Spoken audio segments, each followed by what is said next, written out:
आप देख रहे हैं विधानसभा चुनाव पर स्पेशल रिपोर्ट। मैं हूं विनोद शर्मा। विधानसभा चुनाव में राजस्थान के मुख्यमंत्री भजनलाल शर्मा का जलवा है। वहीं कांग्रेस पूरी तरीका से पस्त नजर आ रही है। हरियाणा चुनाव से पहले कांग्रेस काफी एग्रेसिव मोड में थी, एक्टिव थी। कांग्रेस के प्रदेश अध्यक्ष गोविंद सिंह डोटासरा, पूर्व मुख्यमंत्री अशोक गहलोत, दिग्गज लीडर सचिन पायलट के बयान आ रहे थे। लेकिन जैसे जैसे चुनाव आगे बढ़ा है तो अब पूरा चुनाव एक तरीका से भजनलाल शर्मा के इर्द गिर्द हो चुका है। आपको मैं आसान शब्दों में एक समझाने का प्रयास करता हूं। तो शुरुआत करते हैं दौसा से। दौसा लोकसभा का चुनाव हो, विधानसभा चुनाव हो, दोनों में भारतीय जनता पार्टी को करारी हार मिली और वहां मुरारी लाल मीणा एक बड़े लीडर बनकर सामने आए, जो पहले विधायक बने थे और अब सांसद हैं। उस समय लगा उपचुनाव में भारतीय जनता पार्टी को कोई उम्मीदवार मजबूत नहीं मिलेगा, लेकिन भाजपा ने कैबिनेट मंत्री डॉक्टर किरोड़ीलाल मीणा के भाई को वहां से मैदान में उतारा। उसके बाद समीकरण पूरी तरीके से बदल गए। आप ऐसा कह सकते हैं कि भारतीय जनता पार्टी एक मजबूत स्थिति में दौसा से है। कांग्रेस ने दीनदयाल बैरवा, डीसी बैरवा को उम्मीदवार वहां से बनाया है। दोनों की अलग अलग रणनीति है।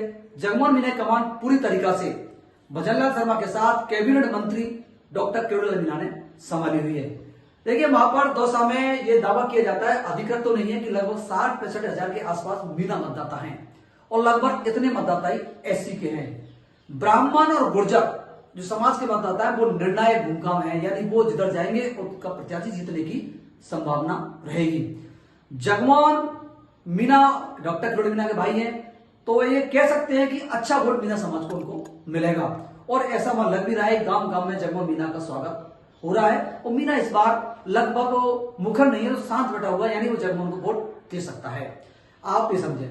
कांग्रेस का दूसरा बड़ा वोट बैंक था एससी वोट बैंक। बैरवा से डीसी बैरवा है, वो कांग्रेस को मिल सकता है, लेकिन अन्य जो जातियां जैसे कोली, खटीक या अन्य, वो शायद भाजपा की तरफ जा सकती हैं। इससे भाजपा अभी प्रारंभिक चरण में वहां मजबूत स्थिति में नजर आ रही। ब्राह्मणों की बात यह है कि जब विधानसभा उपचुनाव में टिकट की घोषणा हुई उस समय ब्राह्मणों में नाराजगी देखी गई। ब्राह्मण लीडरों की, अब सोशल मीडिया की पोस्ट भी आप देखें तो लग रहा था कि ब्राह्मण पर नाराज हैं।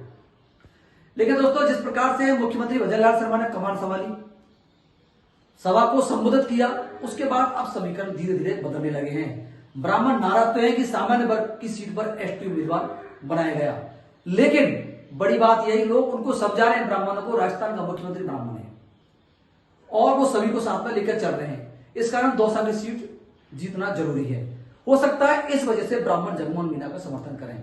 और आप ये बात ही बिल्कुल सर्वविदित है कि ब्राह्मण समाज भाजपा का कोर वोट बैंक माना जाता है, यानी ब्राह्मण समाज जातिवादी समाज नहीं है और कोर वोट बैंक होने नाते भाजपा को वोट दे सकता है। यदि ब्राह्मणों ने अच्छे वोट से भाजपा को मा दिया तो जगमोहन मीणा बड़े मार्जिन से चुनाव जीतेंगे।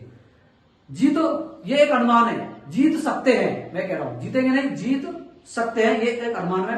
हालांकि डीसी बैरवा के पास भी एक बड़ा वोट बैंक है, लेकिन राज्य सरकार, मुख्यमंत्री भजनलाल, कैबिनेट मंत्री डॉक्टर किरोड़ीलाल मीणा के वोट में वो कितनी सेंध लगा पाते हैं, ये डीसी बैरवा का अभी पता चलेगा। हाँ, डीसी बैरवा के लिए सचिन पायलट यदि खुलकर मैदान में आए दौसा में, ऐसा लग रहा है कि पायलट साहब आएंगे, तो गुर्जर मतदाता किधर जाएगा, क्योंकि गुर्जर मतदाता लगभग लोग बता रहे 25 हजार के आसपास गुर्जर मतदाता वोट बैंक है और 25 हजार मतदाता वोट निर्णायक होता है, यानी सचिन पायलट पर बहुत कुछ निर्भर करेगा डीसी बैरवा की जीत पर। ये दौसा का जो उपचुनाव है, एक मैंने आपको अनुमान बताया कि और जब नामांकन की सभा हुई, डॉक्टर किरोड़ीलाल मीणा ने अपने भाई को लक्ष्मण बताया कि मेरा भाई लक्ष्मण के समान है और आपातकाल के समय से आरएसएस की विचारधारा से जुड़ा हुआ है, और खुद को उन्होंने राम नहीं, खुद को परशुराम बताया है। आपको ये समझने की जरूरत है, शब्दों पे राजनीति में शब्दों की महिमा बहुत बड़ी होती है। उन्होंने कहा कि मुझे क्रोध भगवान परशुराम जैसा आ जाता है, यानी दौसा में उन्होंने मैसेज दे दिया कि मैं परशुराम भगवान को बहुत पसंद करता हूं, जैसा क्रोध मुझे आता है, लेकिन बाद में मैं बहुत शांत स्वभाव का हूं। तो इसकी चर्चा भी दौसा में बहुत बड़े स्तर पर हो रही है। डॉक्टर किरोड़ीलाल मीणा जी ने चुनावी सभा में भगवान परशुराम को संबोधित करने के बाद सभा को संबोधित किया। राजनीति में शब्दों की, एक बार फिर कहता हूं, शब्दों की महिमा बहुत होती है और शब्दों पे चुनाव जीत भी सकते हैं। तो ये दौसा का एक चुनाव का विश्लेषण मैंने आपके लिए दिया। अब हम दूसरी सीट की बात करेंगे, उनियारा देवली। चुनाव से पहले ऐसे माना जा रहा था कि उनियारा देवली में कांग्रेस काफी मजबूत स्थिति में है, क्योंकि वहां से पहले विधायक हरीश मीणा थे, अब सांसद हैं। सांसद भी बड़े मार्जिन से चुनाव जीते, भाजपा के सुखवीर जोरापुरिया को चुनाव में परास्त किया। उससे लग रहा था कि कांग्रेस उपचुनाव में यहाँ मजबूत टक्कर देगी या जीत भी सकती है। लेकिन अब धीरे धीरे उसका एनालिसिस यदि किया जाए तो राजेंद्र गुर्जर बहुत अच्छी टक्कर दे रहे हैं, या कह सकते हैं कि अभी फिलहाल में तो मजबूत स्थिति में राजेंद्र गुर्जर चल रहे हैं। अब आपके मन में सवाल हो सकता है कि मैं राजेंद्र गुर्जर की बड़ाई कर रहा हूं या भाजपा की कर रहा हूं। ऐसा नहीं है, आपको तर्क के साथ में समझाता हूं। देखिए वहां पर भी 60-65 हजार के आसपास मीना वोट बैंक है। मीना वोट बैंक कांग्रेस का बड़ा मजबूत आधार उनेरा दिल्ली में है। और जब वहां केसी मीना को टिकट दिया, लेकिन उसके बाद कांग्रेस से लंबे समय जुड़े नरेश मीणा ने ताल ठोकी है। और नरेश मीणा के समर्थन में जो जन सैलाब उमड़ा युवाओं का, गांव गांव में उनको जो समर्थन मिल रहा है, तो भैया सीधा तौर पर यह कहना है नरेश मीणा निश्चित रूप से मीना वोट बैंक लेकर कांग्रेस का जनाधार कमजोर करेंगे। देखिए वहां राजपूत कोई 5-6 हजार की आबादी है, लेकिन मूल ओबीसी जो वोट बैंक है वो बहुत ज्यादा, लगभग 40-45 हजार के आसपास, जिसमें माली समाज है, धाकड़ है, जाट है और भी अन्य मूल ओबीसी भी उसमें है। वहां के जो मंत्री हैं टोंक से कन्हैयालाल चौधरी और धाकड़ समाज के जो और लीडर है, उन्होंने उसकी कमान संभाली हुई है। यानी मूल ओबीसी और जाट समाज बीजेपी की तरफ को एक तरफा करने की पूरी कोशिश की जा रही है।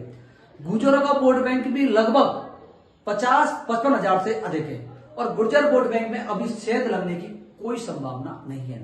शुरुआत में ऐसा लगा कि विजय वैसला कुछ नुकसान कर सकते हैं, लेकिन विजय वैसला बिल्कुल शांत बैठे हुए हैं और उस संकेत ये मिल रहा है कि पार्टी का समर्थन कर रहे हैं। इससे अनुमान आप लगा सकते हैं कि मैं भारतीय जनता पार्टी की मजबूत स्थिति क्यों है। नरेश मीणा के उतरने के बाद कांग्रेस उनियारा और देवली में कमजोर नजर आ रही है। हालांकि कांग्रेस के नेता का कहना है कि वो जल्दी इस समस्या को सॉल्व कर लेंगे। नरेश मीणा के साथ जो लोग गए हैं वो कांग्रेस विचारधारा से जुड़े हुए हैं, कांग्रेस को वोट देंगे। लेकिन नरेश मीणा जिस प्रकार से एक तरीका से कांग्रेस के खिलाफ आग उगल रहे हैं, उससे लग नहीं रहा है कि वो वापसी कर पाएंगे। हालांकि नरेश मीणा दावा कर रहे हैं हनुमान बेनीवाल उनको सपोर्ट करेंगे, रविंद्र सिंह भाटी भी उनको सपोर्ट करेंगे, चंद्रशेखर रावण भी उनको सपोर्ट करने के लिए आएंगे। लेकिन अभी ये हवाई बातें, धरातल पर ऐसा कुछ नहीं हुआ है। तो 55 हजार गुर्जर वोट बैंक, स्वर्ण जाति और मूल ओबीसी का जो वोट बैंक है, उसके आधार पर राजेंद्र गुर्जर अभी मजबूत स्थिति में वहां नजर आ रहे हैं। आपको उनियारा देवली और दौसा की एक बात समझनी चाहिए। ये राजनीतिक का जो विद्यार्थी है, स्टूडेंट है, उसको जरूर समझना चाहिए। देखिए उनियारा देवली में केसी मीणा कांग्रेस के उम्मीदवार हैं। दौसा से डीसी बैरवा कांग्रेस के उम्मीदवार हैं। यानी उनियारा देवली से मीणा और दौसा से बैरवा कांग्रेस के उम्मीदवार हैं।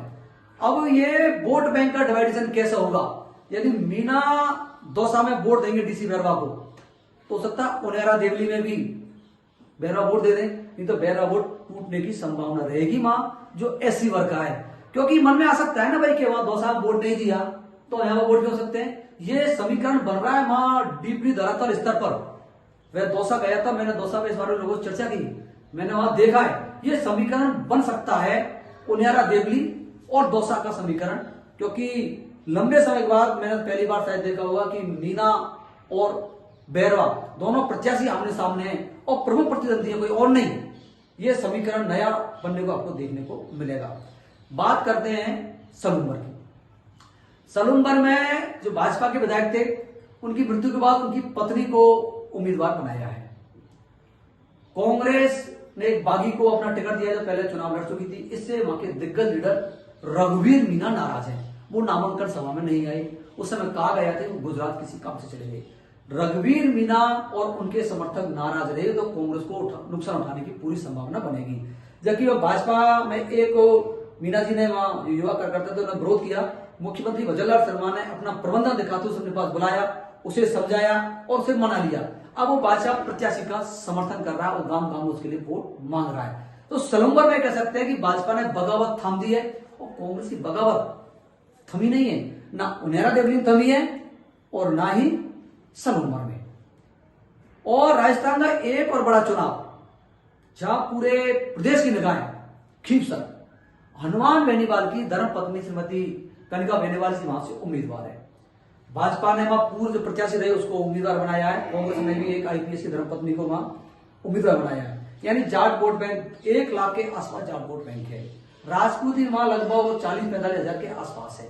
राजपूत वोट बैंक अच्छे मार्जिन से यदि बीजेपी को मिला तो इस बार भाजपा वहां मजबूत स्थिति में है, क्योंकि जो पहले प्रत्याशी रहे थे भाजपा से वो कुछ ही कम वोटर्स आ रहे थे, दोबारा उनको प्रत्याशी बनाया। इससे आप अनुमान ले लगा सकते हैं कि महावीर भारतीय जनता पार्टी एक मजबूत तरीका से चुनाव लड़ रही थी। और आप सबकी जानकारी लिए भी है कि जब विधानसभा चुनाव उपचुनाव की शुरुआत हुई थी उस समय माना जा रहा था कि मुख्यमंत्री भजनलाल शर्मा की पहली परीक्षा बुरी तरीका से फेल हो सकते हैं, लेकिन अभी तक लग नहीं रहा है, क्योंकि भजनलाल शर्मा ने एक राजनीति के मजे हुए खिलाड़ी के तौर पर टिकट वितरण कराया और बगावत को जिस प्रकार से उन्होंने थामा है उससे ऐसा लग रहा है कि पूरी सत्ता और संगठन पर उन्होंने कंट्रोल स्थापित कर लिया है। यानी प्रदेश अध्यक्ष है जो मदन राठौड़ साहब, उनका पूरा सहयोग मिल रहा है, पार्टी पूरी तरह जुटी हुई है। बगावत थामने के लिए प्रभारी मंत्री विधायक जगह जगह वहां तैनात कर दिए गए। और आप ये भी देख सकते हैं कांग्रेस नेताओं के जो बयान आ रहे हैं उससे उनकी हताशा भी आप देख सकते हैं कि चाहे अलवर जिले में रामगढ़ का मामला हो, सनूमर हो, उन्हेरा देवली हो, कांग्रेस बगावत को थामने में कहीं ना कहीं अभी असफल साबित हो रही है। उसी का परिणाम आपको मिल सकता है। भारतीय जनता पार्टी विधानसभा चुनाव में कोई बड़ा उलटफेर कर सकती है। नमस्कार, ये आप सब लोग हमारे साथ जुड़े, आप सभी के लिए बहुत बहुत धन्यवाद। सभी को शुभ दीपावली की बहुत बहुत शुभकामनाएं।